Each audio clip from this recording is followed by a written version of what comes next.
Si l'on en croit une récente enquête, un enfant sur deux âgé de moins de 3 ans utilise régulièrement, très régulièrement même, un smartphone avec l'autorisation de ses parents. Pour certains, c'est presque une addiction qui peut être dangereuse.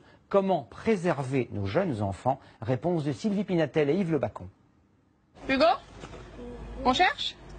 Hugo a 3 ans. Et lorsque sa mère l'appelle pour jouer, Qu'est-ce que c'est? Ça, c'est qui? il vient se lever dans ses bras Bravo. Et comment elle fait la vache? et répond à ses questions normalement. Bravo. Et comment il fait le cheval? Moi, j'ai du mal aussi à croire qu'il est comme ça aujourd'hui.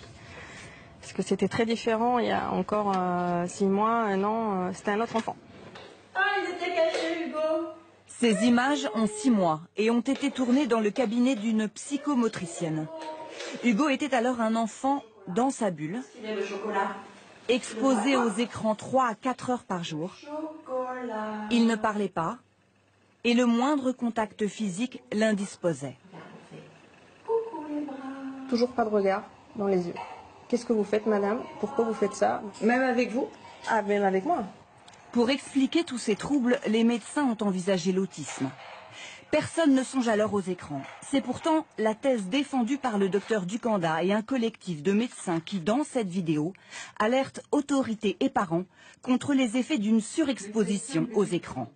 Les enseignants nous demandent de voir de plus en plus d'enfants qui présentent des retards de développement, des enfants dans leur bulle, indifférents au monde qui les entoure, qui souvent ne réagissent pas à leur prénom, ce que l'enfant devrait faire à 9 mois. Et donc, au fur et à mesure que cette vidéo se déroule, je prends vraiment conscience qu'elle est en train de parler de mon fils.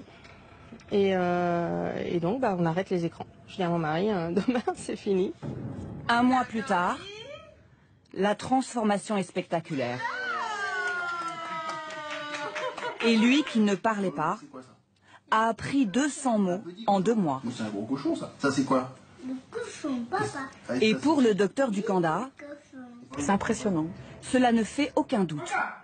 Hugo explore à nouveau le monde grâce à ses 5 sens et a retrouvé l'interaction avec ses parents. Son développement cérébral et moteur peut reprendre.